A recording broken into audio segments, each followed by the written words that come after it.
한 주간의 배구 이슈들 자세하게 다뤄보도록 하겠습니다. 먼저 어제 있었던 경기죠. 정관장과 현대건설 여자부 경기의 이야기부터 해보도록 하겠습니다. 김유경 기자가 현장에서 직접 취재했다고 들었습니다. 네, 사실 경기 전부터 좀 약간 긴장감이 흘렀습니다. 아무래도 이제 2위 현대건설도 3위 정관장도 경기의 중요성이 워낙 큰 정말 이른바 6점짜리 승점 6점짜리 그렇죠. 경기였기 때문이었는데요. 정말 치열했어요. 사실 1세트부터 5세트까지 정말 한치의 양보도 없는 치열한 경기였는데 뭐 결과는 다들 아시겠지만 정관장이 3대2 역전승을 거뒀습니다.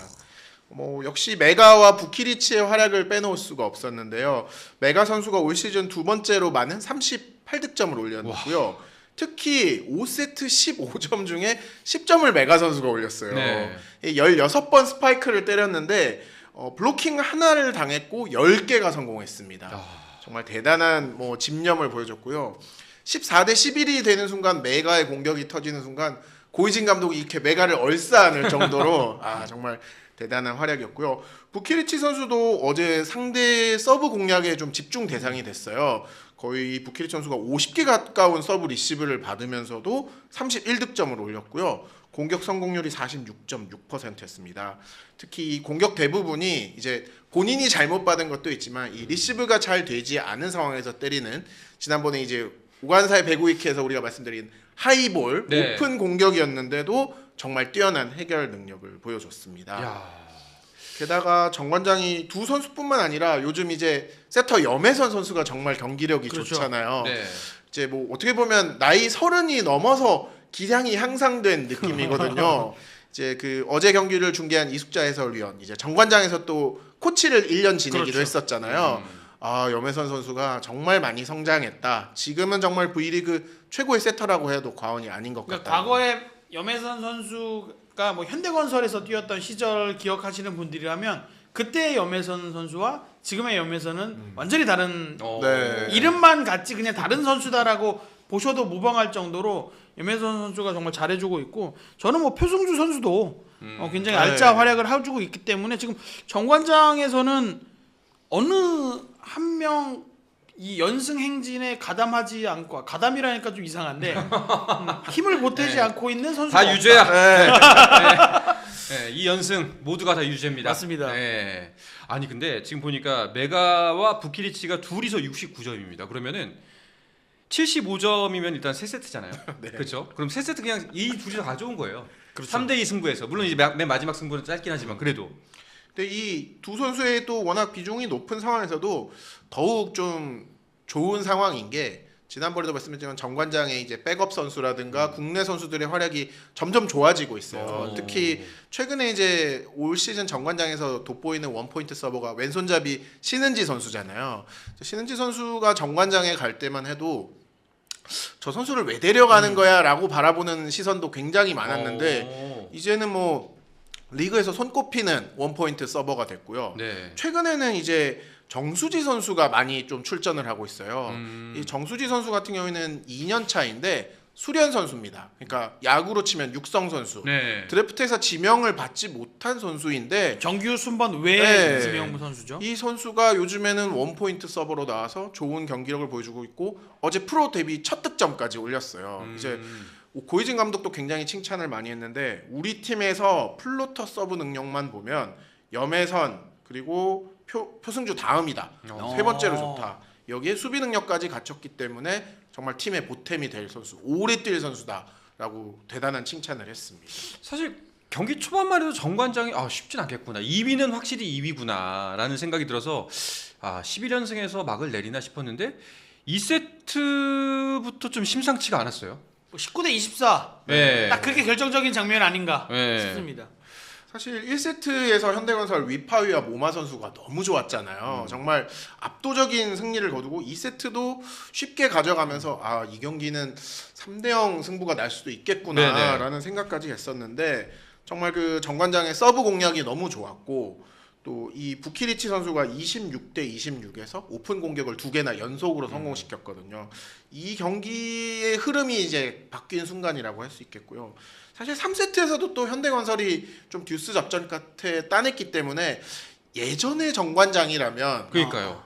여기서 무너졌을 그치. 텐데 3세트도 중반까지는 점수차가 5점 차? 네. 꽤 벌어졌었어요. 근데 염혜선 선수의 서브로 따라붙었었잖아요. 그래서 예전 같으면 거기서 졌기 때문에 또 무너졌을 텐데 이제는 그런 정관장이 아니다. 그러니까 이게 사실은 저는 이제 어제 배구 협회 대한 배구 협회 행사가 있어서 행사장에 가 있느라고 현장에는 못 갔는데 재밌는 게 행사가 분명히 진행되고 있었거든요.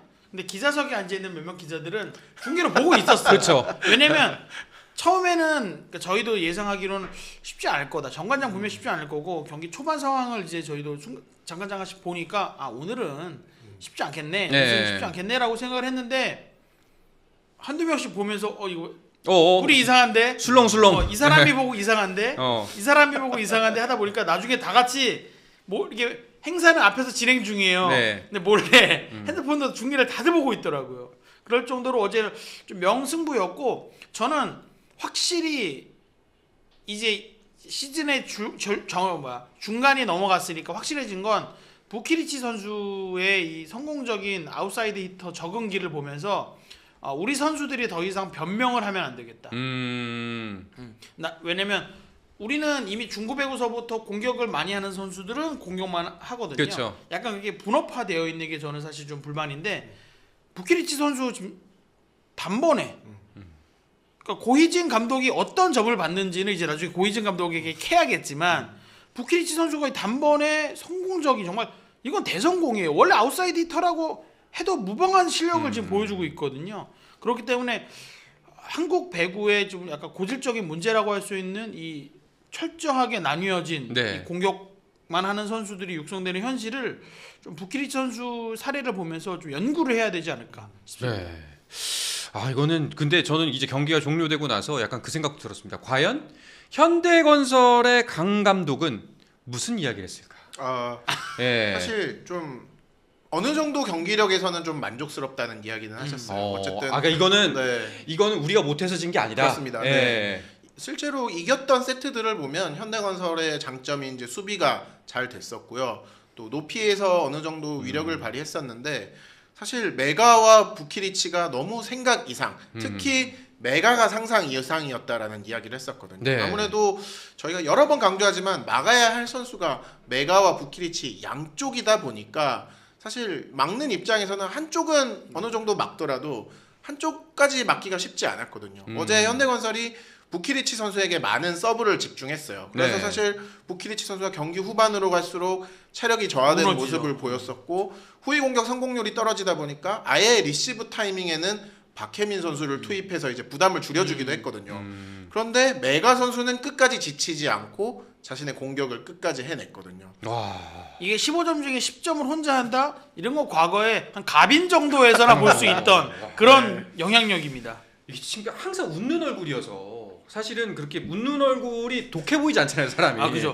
그런데 어쩜 이럴까요? 근데 이게 받는 수비하는 입장에서는 네. 이게 뭔가 인상을 써가면서 나 정말 힘든데라고 인상을 써가면서 공격하는 것보단 해맑은 얼굴로 뛰어 올라와서 네. 공을 친다면 더 무서울까요? 야 얘는 안 지치나? 라는 생각을 하면서 약간 정신적인 괴롭힘도 좀 있을 것 같아요. 야.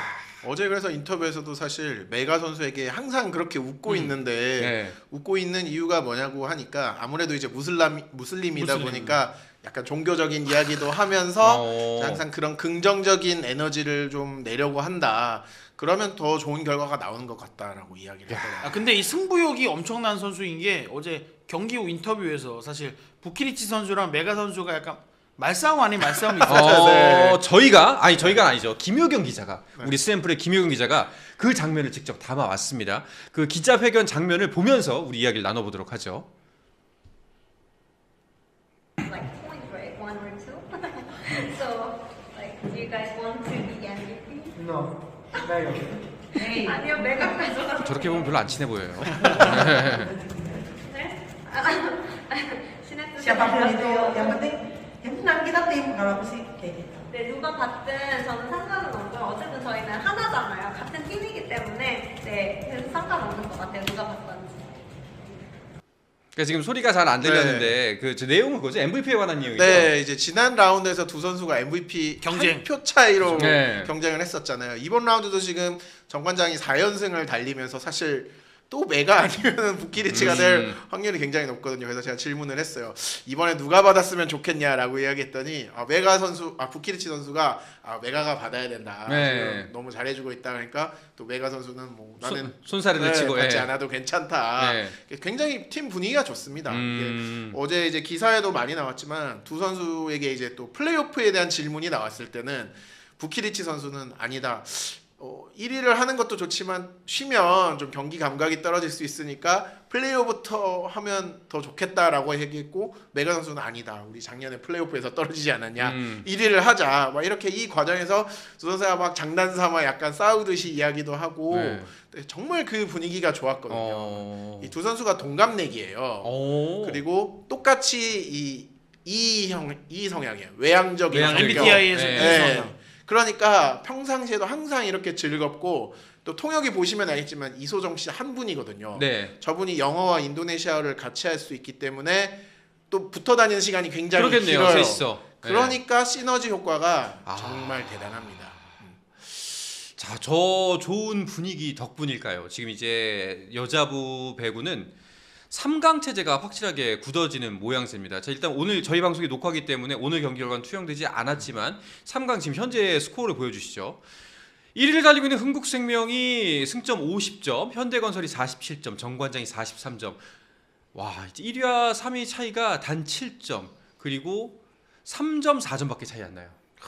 그러니까 이게 어떻게 보면 매 경기 결과에 따라서 순위가 뒤집어진다라고는 볼 수 없겠지만 그 뒤집어지는 거에 준하는 이 격차까지 좁아질 수 있기 때문에 지금부터는 이제 정규리그가 끝나는 순간까지 이 세 팀은 한 몸이다라고 보는 게 맞을 것 같습니다. 그러니까 여자부는 7팀이 순위 경쟁을 하지만 이 1, 2, 3은 일단 따로 띄워보고 그다음에 이제 IBK가 얼마나 추격을 하는지 보는 것이 이제 순위 경쟁 보는 재미가 될 것 같습니다. 그렇습니다. 최근에 사실 흥국생명이 그래도 2연승을 거두면서 좀 어느 정도 분위기를 조금 추스리는 데는 성공을 그렇죠. 했거든요. 이제 마테이코 선수가 사실 뭐 투트쿠 선수만큼의 경기력은 보여주지 않고 있지만 또 높이가 좋은 선수이기 때문에 확실히 존재감은 있어요. 그래서 또 김연경 선수가 고군분투를 해주고 있거든요. 그러면서 어쨌든 1위 자리를 지키는 데는 성공을 하고 있고요. 네. 이번 주 토요일에 이제 현대건설과 흥국생명이 드디어 1, 2 대결은요. 맞대결을 펼칩니다. 이제 근데 조금 상황이 흥국생명은 어쨌든 연승을 타면서 좀 분위기를 수습하고 그렇죠. 있고 현대건설은 정관장과 정말 혈전을 치르고 이틀밖에 쉬지 못하고 경기를 하고 있거든요. 그래서 현대건설이 사실 일정상으로는 조금 불리한 상황 이렇게 될 것 같아요. 알겠습니다. 정관장 얘기를 계속 해봤는데 일단은 메가 선수 사실 지난해 등장했을 때부터 파란이었습니다. 저렇게 잘하는 아시아 쿼터 선수가 있나? 네. 예, 진짜 복덩이다라는 이야기 많이 했었는데 그만큼 사실상 그 국내 리그에서는 집중 분석의 대상이 됐을 것 같거든요. 메가 선수. 예, 그럼에도 불구하고 메가 선수 여태까지 이렇게 활약을 펼치고 막기 힘들어하는 이유가 뭘까요? 그래서 저도 좀 궁금해서 이숙자 해설위원님께 한번 네. 전화를 드렸어요. 어제 또 경기 중계도 하셨고 그래서 일단 정관장에서 코치로도 한 시즌 계셨기 때문에 여러 가지 상황을 잘 알기 때문에 이야기를 들어봤는데 일단 지난 시즌보다 기량적인 측면에서 발전한 것이 분명하다. 사실 메가 선수가 첫 시즌에는 이 페인트 공격을 잘 못했어요. 그러니까 상대 블로킹이 2명이 따라붙었을 때는 그냥 강타를 때리다가 벽에 걸리는 경우가 굉장히 많았는데 어제 경기에서도 보셨겠지만 현대건설 블로킹이 낮지 않거든요. 그렇죠. 근데 높은 블로킹이 붙었을 때 노련하게 페인트로 밀어넣는 공격들을 시도해서 득점을 올렸단 말이죠.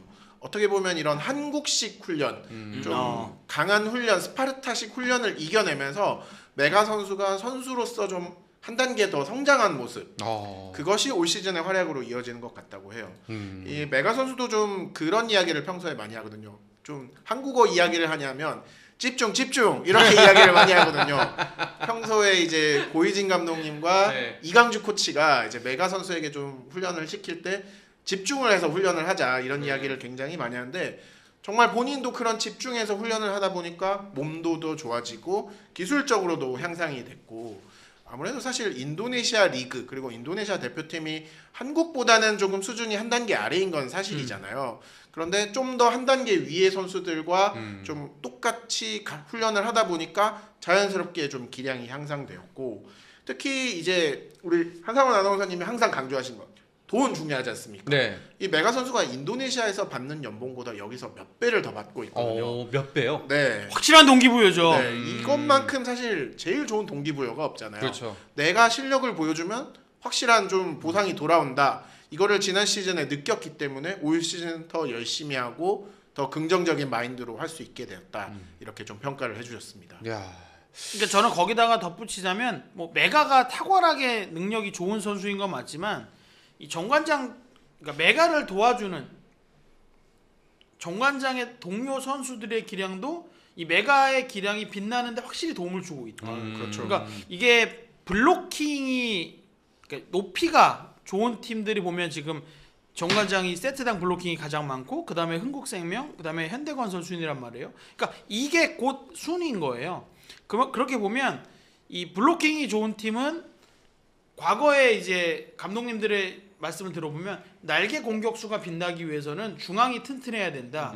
중앙이 튼튼해야지 날개 공격수들이 더 자기 공격을 성공할 수 있는 확률이 높다라는 걸 지금 올 시즌의 정관장이 가장 확실하게 보여주고 있다. 거기다가 아까 김효경 기자가 계속 얘기했지만 부키리치도 있고 메가도 있고 거기에 염혜선 선수가 올 시즌에 정말 미친 활약 보여주고 있고 여기에 젊은 선수들까지 되는 집안의 전형이거든요. 그렇네요. 지금 네. 순위표를 뭐 포털 사이트나 아니면 코보 사이트에 들어가셔서 지금 여자부 기록이 어떻지라고 이렇게 살펴보면요, 그냥 수위에는 다 정관장이에요. 네. 리시브와 수비 빼고 모든 공격적인 지표에는 다 정관장이 1등입니다. 그걸 보면 메가와 메가와 친구들이 보여주고 있는 그 위용이라는 게 정말로 6명 이상이 만들어내고 있는 정말 시너지를 보여주고 있다라고 봐야 될 것 같습니다. 그러다 보니까 이 리더 역할을 하고 있는 메가가 조금 더 빛날 수도 있고요. 야, 연승 더 길어지겠는데요? 일단 고비는 아마 흥국생명과의 2연전일 것 같아요. 네. 이제 12연승까지 드디어 달성을 했고요. 다음 경기가 페퍼저축은행, 그리고 4라운드 마지막 경기가 흥국생명, 그리고 5라운드 첫 경기가 다시 흥국생명이거든요. 어쨌든 흥국생명도 마테이코 선수가 오면서 조금 정상화되고 있는 상황에서 김연경과 메가의 정면 대결. 네. 이게 정말 재밌을 것 같습니다. 알겠습니다. 여기서 하나 더 하는 거, 과거에 이제 오간세 배구 위키에서 네. 로테이션 말씀드렸지 않습니까? 말씀하셨죠. 여기서 두 팀이 어떤 로테이션을 꺼내는지를 그렇죠. 보시는 것도 굉장히 이 경기를 한층 풍부하게 즐길 깊게. 수 있는 네. 그런 재미가 될 겁니다. 알겠습니다. 자, 저희가 정관장 고이진 감독이 좋은 성적 내면은 저희 네. 샘플 오기로 했거든요. 나오죠. 응원하고 있습니다. 고이진 감독님 꼭 한번 모시도록 하겠습니다. 시즌 끝나고 다 모든 게 정리되고 나서. 자, 정관장 얘기를 계속 해봤는데요. 이 3강 체제 이번에 다른 두 팀의 입장에서 좀 얘기도 해볼게요. 자, 흥국생명과 현대건설이 이제 곧 맞붙습니다. 토요일 경기라고 말씀하셨죠? 네. 네, 이 경기 결과에 따라서 이제 흥국생명이 조금 더 멀리 달아나느냐, 아니면은 진짜 다 비슷비슷해지는 상황이 오느냐로 돌아갈 텐데, 현대건설이 정관장에게 승부를 내주긴 했지만 흥국생명은 연승을 했다고 말씀하셨고, 하지만 그 전까지의 팀 분위기는 솔직히 현대건설이 좀 나은 거 아닌가요? 네, 사실 현대건설도 뭐 정관장에게 경기를 내줬고 페퍼에게도 좀 경기를 내주면서 약간 좀 퐁당퐁당하고 있지만 크게 전력이 떨어져 있는 상태는 아니에요. 다만 이제 주전 선수 중에 일부 선수들이 사실 조금 체력적인 부담을 약간은 느끼고 있는 것 같아요. 특히 세터 김다인 선수가 사실 최근 몇 년 동안에 이제 가장 안정적인 세터라는 평가를 받았었는데 올 시즌에는 이 염혜선 선수와 좀 상황이 역전되죠. 바뀌었죠. 아무래도 국가대표팀에 좀 자주 차출되면서 비시즌에 쉬지 못하는 상황에서 또 현대건설은 좀 백업 세터라고 좀 내세울 만한 선수가 또 마땅치 않단 말이에요. 김상현 선수가 있긴 합니다만, 그러다 보니까 체력적인 부담, 김다인 선수가 또 이렇게 막 엄청 많이 뛰고 또 수비를 많이 하는 선수잖아요. 어제는 발로 하는 디그도 했었거든요. 그런 것들이 또 어떻게 보면 긴 시즌으로 보면은 점점 체력적으로는 좀 부담이 되거든요. 그런 게 좀 경기에서도 약간씩은 나오고 있는 게 아닌가 그런 느낌을 받고 근데 있습니다. 체력적인 부담은 흥국생명이 더 심각하지 않나요? 뭐 흥국생명도 마찬가지긴 하지만 뭐 이게 어느 포지션에서의 체력 부담이 그렇죠. 있느냐의 싸움이니까요. 사실 흥국생명은 대표적으로 네, 그 선수 김연경 김연경 선수에게 선수, 이게 부하가 이제 지금 KYS 때문에 선수가 많이 KYK. 네. KYK 선수도 확실히 요즘에 보면은 이제 특유의 공격이 있잖아요. 네. 앵글샷이라고 해서 이제 네트에 붙이듯이 때리는 예리한 각도의 공격이 요즘은 잘 보이지가 않더라고요. 체력이 떨어졌다라는 걸 보여주는 가장 대표적인 장면입니다. 그러니까 사실은 지금 외인도 계속 부상을 당하면서 네. 용병 부상 당하면서 거의 집념으로 버티고 있는 거 아닌가요? 그러니까 세터도 아무래도 믿고 올릴 곳이 네. 김연경 선수밖에 없다 보니까 맞아요. 이고은 선수도 어려운 상황에 몰리면은 김연경 선수한테 줄 수밖에 없어요. 공을 줄 수밖에. 그러니까 제가 뭐 세터 선수, 그러니까 모 선수에게 과거에 아니 경기장 밖에서 보면 줄 곳이 많아 보이는데 왜 유독 그 선수에게만, 아까 한 명에게만 집중되느냐 그랬더니 기자님 제 상황에 되어 보시면요 한 명밖에 안 보입니다. 너만 보인단 말이야. 거기만 밝고 네. 나머지는 어둡대요. 네. 그래서 자연스럽게 본능적으로 나는 내 의지와 관계없이 내 손이 그쪽으로 공을 보낸다는 거예요. 그러니까 이고은 선수가 지금 그런 상황일 겁니다.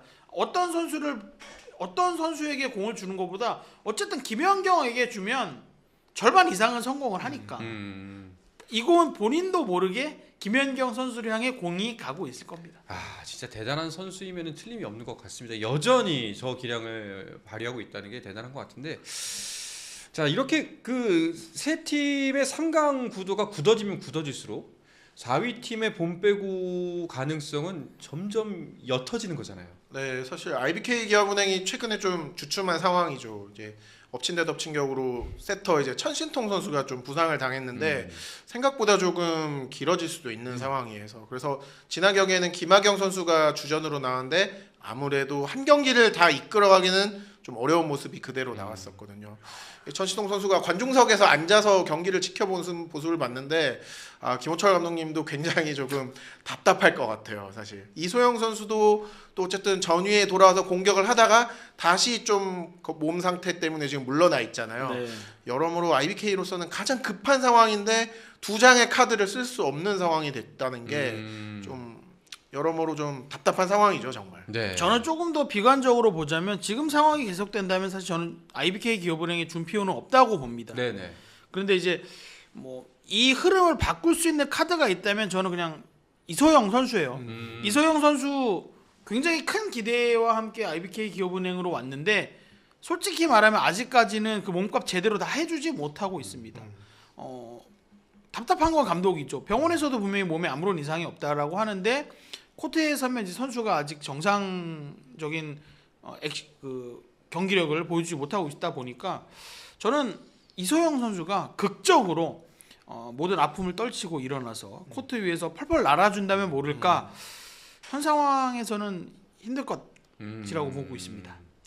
자 그 밑에 이제 나머지 5, 6, 7 팀들은 어떤 상황인가요? 이제 어떻게 보면은 약간은 그들만의 싸움이라고는 할 수 그렇죠. 있는데 세 팀 모두 양보할 생각은 전혀 없어요. 네. 어떻게 보면은 최근에 이제 GS칼텍스가 페퍼저축은행에 3대0 승리를 거뒀었잖아요. 이 팀들은 그냥 물러날 생각이 없습니다. 1승이라도 더 거둬야 된다. 맞습니다. 내가 이 팀에게 그냥 질 생각이 없다라고 하기 때문에 어떻게 보면 정말 더 치열한. 그렇죠. 네. 그러니까 그 세 팀은 2024-2025 시즌을 경기하고 있지만 동시에 2025, 그렇죠. 2026 시즌을 준비하고 있는 겁니다. 왜냐면 여기서 그냥 맥없이 그러니까 선수들에게 완전 패배 의식으로 젖어서 무너져 버리면 그 영향은 다음 시즌, 그러니까 내년까지도 갈 거거든요. 그렇죠. 그래서 지금 이 세 팀의 감독들은 빠르게 머리를 굴리면서 다음 시즌 어떤 선수들이 우리 팀의 주축이 될 것인지 어떤 선수들에게 우리가 흔히 얘기하는 위닝 멘탈리티를 심어줄 것인지를 빠르게 고민하고 있을 겁니다. 특히 이영택 감독의 경우는 좀 뭐 경기 직접 가서 보셨겠지만 이제는 지더라도 그냥 맥없이 과거처럼 연패할 때처럼 무너지는 모습은 보이면 안 되는 상황이 됐거든요. 그래서 GS 칼텍스를 필두로 뭐 도로공사도 마찬가지고 응원하시는 더는 이제 응원하면 안 되는 페퍼저축은행까지 응원할 수 있는 근거가 좀 점점 약해지고 있어요. 네. 그 누구도 욕하실 수 없는 팀이었는데 네, 이제 욕할 수 있는 팀이 돼서 네, 좀 힘듭니다. 알겠습니다. 자 이렇게 여자 배구 짚어봤는데요. 다음 이슈로 넘어가 보도록 하겠습니다. 한국전력 이야기입니다. 마테우스가 부상으로 8주 결장, 사실상 시즌 아웃이라는 판정을 받았습니다. 네, 뭐 남자 배구는 그러니까 남자 배구뿐만 아니라 우리 배구는 뭐 6주에서 8주 진다는 그냥 시즌 그러니까 하반기에 6주 8주라고 하면 그냥 시즌 아웃이다라고 그쵸. 보는 게 맞는데요. 사실 한국전력은 마테우스 선수뿐만 아니고 이번 시즌 내내 어쩜 이렇지라고 그러니까 권영민 감독이 바닥에 작전판 그러니까 이렇게 던질만 해요. 그러니까 엘리안 선수가 5경기 그렇죠. 5연승을 그쵸. 이끌고 부상을 당해서 외국인 없이 경기하다가 외국인 선수를 데려왔는데 메디컬 메디컬 테스트에서 테스트로 어긋나서 그 선수 없이 또 네. 경기를 했고 힘들게 마테우스 선수가 왔는데 잘해주나 싶었는데 하반기 앞두고 팀 훈련하다가 복근 다쳐서 또 경기 못 써서 이 경기 회복해서 처음으로 뛰는 경기였단 말이에요. 그러니까 이번 시즌에 한국전력이 과연 외국인 선수를 데리고 뛰었던 경기가 몇 경기나 될까를 세어보면 그냥 한국전력은 국내 선수로만 경기하는 팀이었다. 그래서 저는 이 마테우스 선수가 부상을 당한 경기에서 한국전력이 이기기는 했습니다. 근데 저는 이 승리가 전혀 위로가 되는 결과는 아니다. 오히려 걱정만 더 커지는 결과일 수 있다라고 저는 보고 있습니다. 진짜 뭐가 씌인 것처럼 마치 안 좋은 일이 계속해서 반복해서 벌어지고 있으니까 얼마나 본인들은 답답할까 하는 생각이 듭니다. 네, 사실 김철수 단장님과 좀 이야기를 나눠봤는데 정말 답답해 하시더라고요. 사실 역대 V리그에서 개막 5연승을 달리고 포스트 시즌에 가지 못한 팀은 없었거든요. 그래서 5연승을 달릴 때만 해도 올해 플레이오프는 일단 무조건 갈 수 있겠구나라고 판단을 했는데 사실 모든 조합이 좋았잖아요. 이제 새로운 세터 영입을 했는데 빠르게 적응했고 외국인 선수도 너무 잘했고 근데 그게 모든 게 한순간에 무너진 상황이 되면서 네. 사실 이제 외국인 선수를 교체하는 것도 의미가 있을까라는 좀 생각이 들 정도예요. 사실 지금 만약에 한국전력이 뭐 3위나 4위를 달리고 있어서 본배구 경쟁이 어느 정도 된다면 그렇죠. 모르겠지만 지금 이제 3위 KB손해보험과의 격차도 꽤 많이 벌어지고 있거든요. 이런 상황에서 또 새로 외국인 선수를 데리고 오고 적응시키고 그럼 시즌 끝이에요. 네, 그렇죠. 그러면은 사실상 시간이 없거든요. 음. 그러면은 이제 또 남은 경기도 결국 국내 선수들끼리 해야 되는데 이미 외국인 선수가 없다 보니까 국내 선수들의 부담이 굉장히 커서 체력 소모도 컸었거든요. 이게 더 증가될 수밖에 없는 정말 진퇴양난의 상황입니다. 네. 자, 진짜 굉장히 난감한 한국전력이고요. 자, 그리고 좀 위쪽 팀들 얘기를 해보자면은 현대캐피탈 거의 뭐 1강을 확립하고 있죠. 저희가 지난번에 말씀드렸지만 큰 이변이 없는 한 네. 1위 현대캐피탈, 2위 대한항공은 사실상 거의 좀 확정이다. 바뀌기가 쉽지 않고 이제 3, 4, 5위 뭐 크게 보면 한국전력까지였는데 한국전력도 이런 상황이 되면서 삼성화재까지 좀 세 팀이 좀 본배구를 다투는 상황이 될 것 같습니다. 네. 현재 진행으로는. 그러니까 대한항공도 내부적으로 이거는 이제 대한항공 전반적인 목소리는 아니겠지만 일각에서는 현대캐피탈 너무 힘들다. 그러니까 넘어서기는 게 너무 힘들다라는 판단을 하는 것 같아요. 그래서 설 연휴 기간에 29일이죠. 이제 맞대결이 있죠. 대한항공하고 현대캐피탈 맞대결이 있습니다. 네. 근데 이 경기에서 결과가 어떻게 될 것이냐에 따라서 시즌이 좀 일찍 뭔가 남자부가 이 순위 경쟁 일찍 끝나버릴 수도 있을 것 같고. 이번이 네 번째죠. 그렇습니다. 예. 4라운드. 예. 네, 제가 정지석 선수를 만났어요. 정지석 선수 만나서 이런저런 얘기하다가 정지석 선수한테 이제 29일 경기가 있지 않느냐, 어떻게 준비하고 있냐 그랬더니 정지석 선수가 대뜸 저한테 그래서 기자님은 대한항공을 응원하실 거예요? 현대캐피탈을 응원하실 거예요? 라고 물어보더라고요. 근데 저는 뭐 대한항공을 응원하는 마음이 아니라 좀 시즌이 일찍 4라운드 만에 순위 싸움이 끝나버리면 너무 재미없으니까 좀 뭔가 대한항공이 좀 더 이렇게 시즌을 길게 끌어가줬으면 하는 마음에서 난 솔직히 대한항공이 좀 현대캐피탈을 잡아주는 모습을 보여줬으면 좋겠다. 그렇죠. 그러면 다른 팀들한테도 그러니까 밑에서 쫓고 있는 뭐 KB나 우리카드나 이런 팀들에게도 뭔가 이 해법을 제시할 수 있는 경기가 될 수 있으니까 그런 결과가 나와야 끝날 때까지 끝난 거 아니다. 그렇죠. 이런 얘기 나오잖아요. 그랬더니 정지석 선수가 저한테 한마디 하고 갔습니다. 그렇죠. 재밌는 리그를 위해서 네, 또 그렇죠. 흥미진진한 결과가 나와야 합니다. 자, 이렇게 남자 배구는 어찌 보면은 정말 점점 더 점수 차이, 승점 차이가 벌어지면서 그 승격이 벌어지고 있는데 과연 4라운드 종료 직전까지 좀 역전의 발판을 마련할 수 있을지가 이번 설 기간 동안 펼쳐질 대결에서 관심 갖고 보시면 좋을 지점인 것 같습니다. 알겠습니다. 그리고 우리카드 소식 하나 전해드리면 네. 사실 어제 경기에서 김재한 선수랑 이제 알리 선수가 부상을 입었었잖아요. 다행히 김재한 선수는 담 증세가 원래 경기 전에 있어서 심각한 상황은 아니고 알리 선수도 뭐 큰 부상은 아니라서 문제가 없을 것 같습니다. 그래서 아마 이번 주말 KB 손해보험전에 두 선수 나설 수 있을 것 같고요. 황태기 선수는 조금 오히려 좀 출전 상황이 좀 쉽지 않은 상황이라서 이날 경기 좀 굉장히 치열할 것 같아요. 알겠습니다. 스포츠 플러스 한정의 무대